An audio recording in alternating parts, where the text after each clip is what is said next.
Is the Ten Commandments only for the Jewish people? What if the most famous set of rules in human history was meant for you and I, irrespective of our color, creed or nationality? We find them in courthouses, we reference them in speeches, and they form the moral bedrock for billions of people. The Ten Commandments. Given to Moses on Mount Sinai, they are central to the Jewish faith. But are they just an ancient, exclusive law for one nation?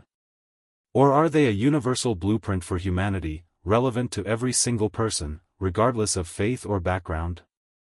Today, we dive deep into one of the most profound questions of Scripture and morality.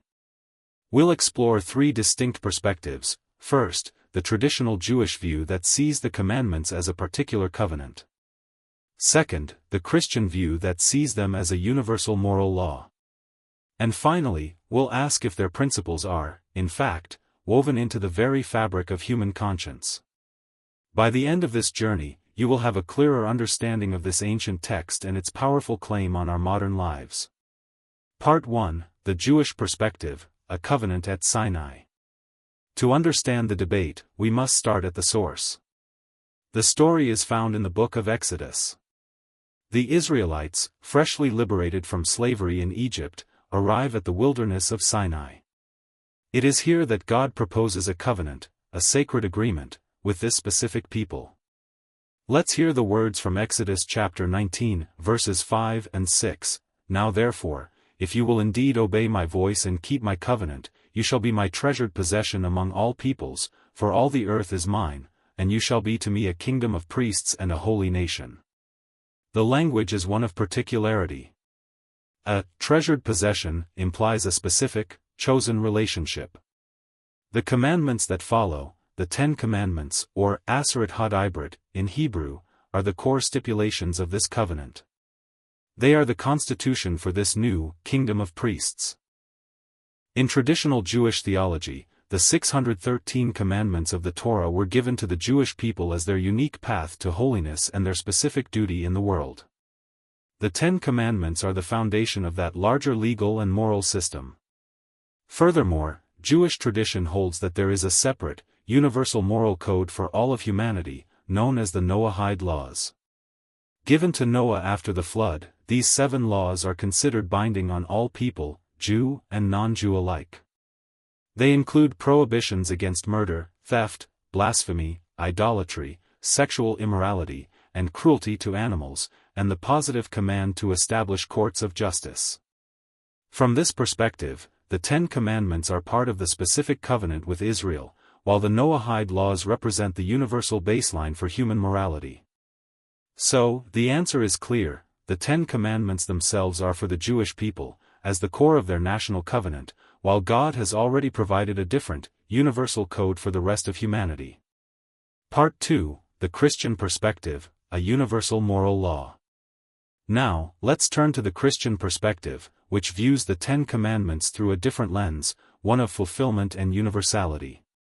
Christianity emerged from Judaism and holds the Hebrew Scriptures, what they call the Old Testament, as sacred. However, Christian theology interprets the law of Moses, including the Ten Commandments, in light of the life and teachings of Jesus. In the Gospel of Matthew, Jesus makes a stunning statement. Do not think that I have come to abolish the law or the prophets. I have not come to abolish them but to fulfill them. The key word here is fulfill. For Christians, this means Jesus didn't throw out the law, he revealed its ultimate, spiritual meaning and depth. He then proceeded to intensify the commandments, moving from the external action to the internal heart attitude, from do not murder to do not hate, from do not commit adultery to do not lust. But why would this apply to non-Jewish Christians? The pivotal moment comes in the book of Acts, chapter 15, at the Council of Jerusalem. The early church had to decide if non-Jewish converts to Christianity needed to follow the entire law of Moses. The decision was that they did not. They were not bound by the specific cultural and ritual laws of Judaism. However, the moral law, as summarized by the Ten Commandments, was consistently upheld. The Apostle Paul, in his letter to the Romans, writes that even Gentiles who don't have the law, still do by nature things required by the law. They are a law for themselves, even though they do not have the law. They show that the requirements of the law are written on their hearts. This is a crucial point. For Christianity, the Ten Commandments are the clearest written expression of a moral law that God has already implanted in every human heart. Therefore, they are not just for one nation, but are the universal standard of right and wrong, pointing all people to their need for God's grace. They are eternal, transcending the particular covenant at Sinai. Part 3, the philosophical and humanist perspective, a universal conscience. But what if you don't approach this from a strictly religious viewpoint? Is there a secular argument for the universality of the Ten Commandments? Many philosophers and thinkers would say yes, by looking at them not as divine decrees, but as foundational principles for any functioning society. Let's break them down. The commandments can be divided into two sections: our duties to God, commandments 1 to 4, and our duties to one another, commandments 5 to 10. The first four, concerning one God, idols, God's name, and the Sabbath, are inherently religious. Their universality depends entirely on one's faith. But look at the second table. Honor your father and mother. This is the bedrock of family structure, essential for social stability and the raising of children. Virtually every culture has some version of this. You shall not murder. This is the foundation of human rights and the most basic law of any civilization. You shall not commit adultery. This protects the integrity of the family unit and promises made between individuals. You shall not steal. This is essential for commerce, property rights, and personal security. You shall not bear false witness. Without truth-telling, especially in legal matters, the justice system collapses and trust evaporates. You shall not covet. This one is fascinating, as it moves beyond action to the attitude that leads to theft, adultery, and social discord. It's a law for the health of the human heart and society. From this perspective, the last 6 commandments are not uniquely Jewish or even uniquely religious. They are practical, sociological necessities. A society that widely violates these principles simply cannot endure. They represent a collective wisdom, a discovered truth about how humans must live together in peace. So, whether you believe they were inscribed by the finger of God or distilled from millennia of human experience, their power and relevance remain. Synthesis and conclusion. So, where does this leave us? We have 3 powerful lenses. From the Jewish perspective, the Ten Commandments are the sacred, national constitution of the Jewish people, given at Sinai, with the Noahide laws serving as the universal standard.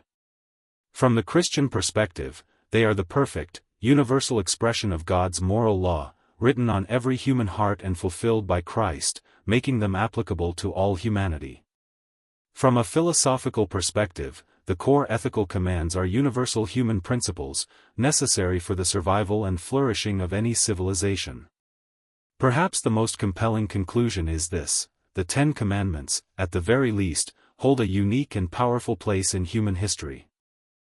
They are a profound articulation of a truth that seems to be woven into reality itself. They challenge the tyranny of false gods and idols, which in our age may be money, power, or fame. They call for sacred rest in a world of endless burnout. They protect life, family, truth, and property. And they ultimately call us to look inward, to examine not just our actions, but the desires of our hearts. So, are the Ten Commandments only for the Jewish people? Historically and covenantally, one can make a strong case. But are they for all humanity? In their profound wisdom, their timeless ethical insight, and their diagnosis of the human condition, they speak a language that every culture can understand and every soul recognizes. They are, in a sense, for everyone who seeks to build a world on the foundations of justice, respect, and truth. What do you think? Are the Ten Commandments a particular law for a specific people, or a universal moral code for all? We know this is a deep and sensitive topic with many nuanced views. We encourage a respectful discussion in the comments below. If this exploration resonated with you, please give it a like and subscribe for more content that delves into the big questions of history, faith, and meaning. Thanks for watching.